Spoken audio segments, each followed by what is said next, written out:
Hi everyone. So I'm going to try and make this quick and sweet, kind of give you a little update as to how things are. My girl was born and she is 5 months going on 6. She is absolutely perfect. She is so happy and just absolutely everything we wanted. It is very hard, of course. She's napping right now, so if I look over, I'm just looking at the monitor. Um, it's definitely a lot harder than I would have expected. Um,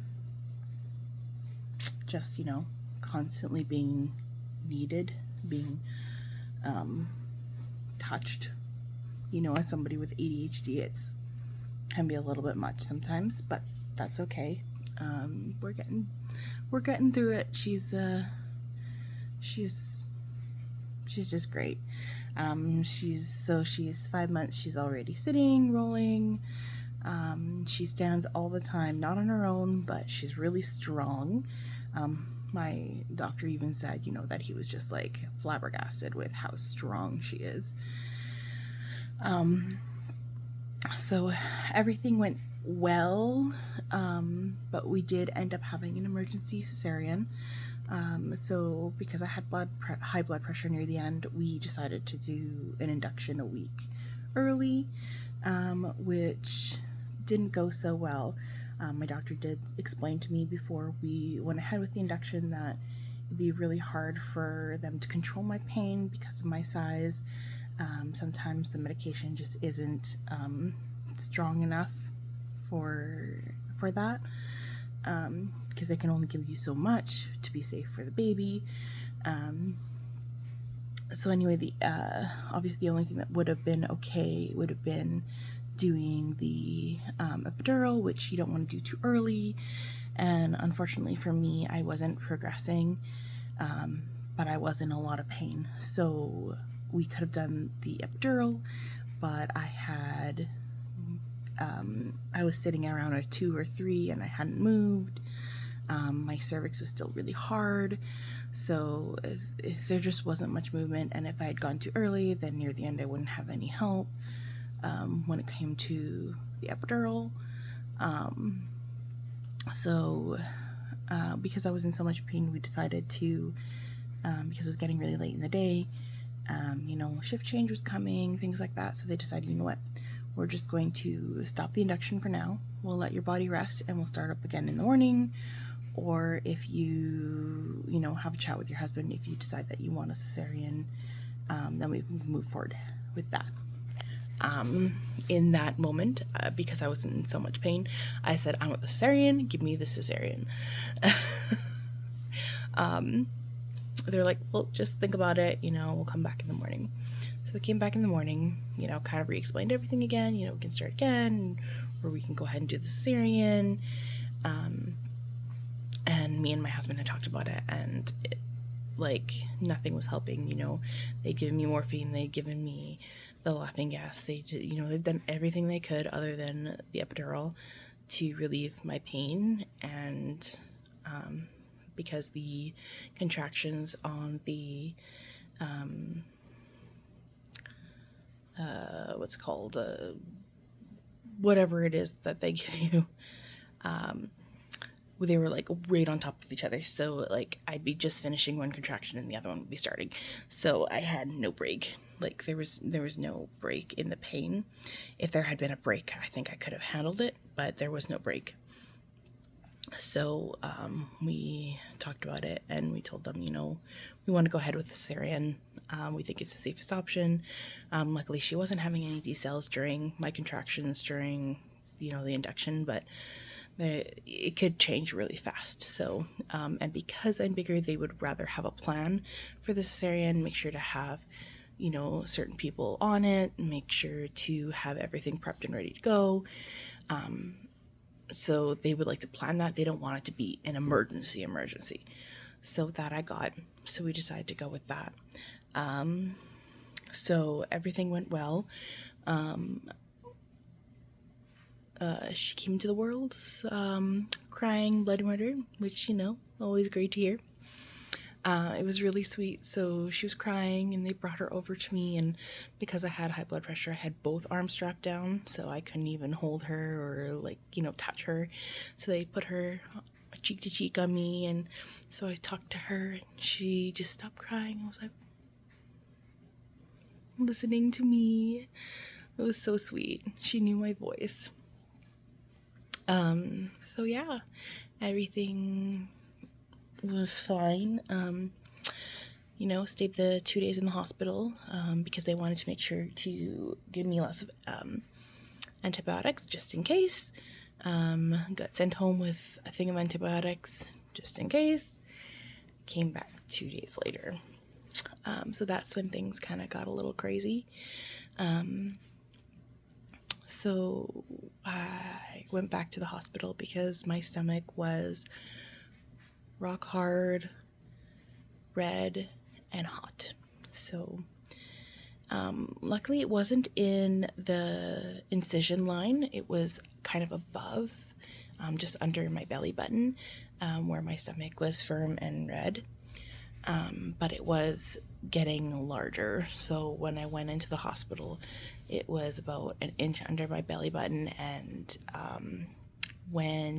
by time we decided to readmit me, it was on either side of my belly button and had gone about 2 or 3 inches up higher.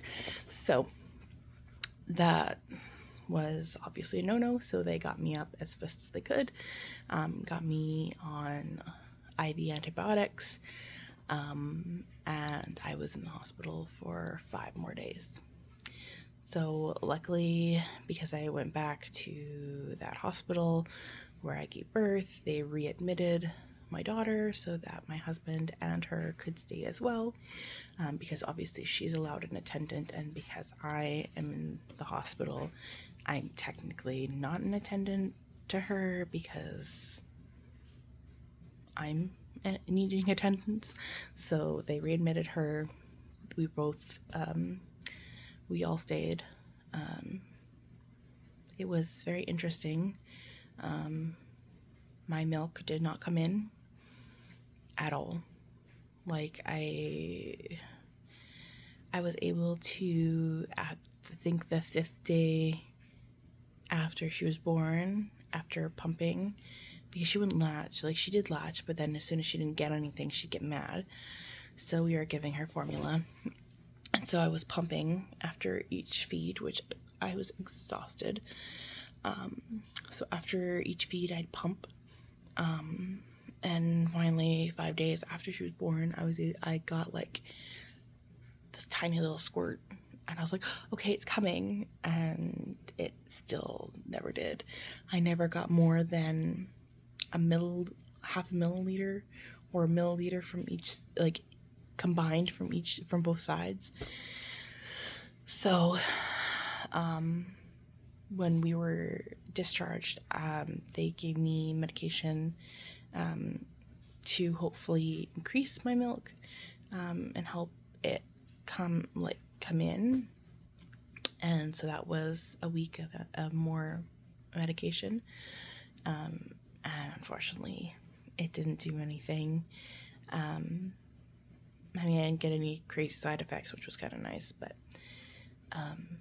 yeah, it never came in. I still pumped for, I think, another 3 weeks trying to get it to come in. And at that point, you have a 3-week-old, you're exhausted. So I kind of gave up at that point. So she's formula fed, but she's perfect. She's 5 months old and has yet to be sick, so knock on wood. So that's great. Yeah, she's absolutely perfect, and I love her, and I don't even know what else to say, because it's just like, after 8 years, a whole lot of money on IVF, she's finally here. We may be a one and done, even though we still have technically 3 embryos left. Kind of technically 5, but I think because they're kind of more of a complex mosaic, we're just gonna say 3 because those are 3 normal. But you know, it's fine. Like, if we're one and done, we're one and done. We have her, and, you know, we're not young anymore, so it's been hard, kind of, you know, doing things that I thought I'd be doing when I was younger. But it's fine. I have her, and, you know, I'm not allowed to get pregnant for like 15 months or something anyway, because my age is nearing the geriatric for pregnancy. So because I was kind of on the borderline, I was between 34 and 35 when I had her, even though it was like a month after I turned 34. By the time I get pregnant, I'd be geriatric pregnancy.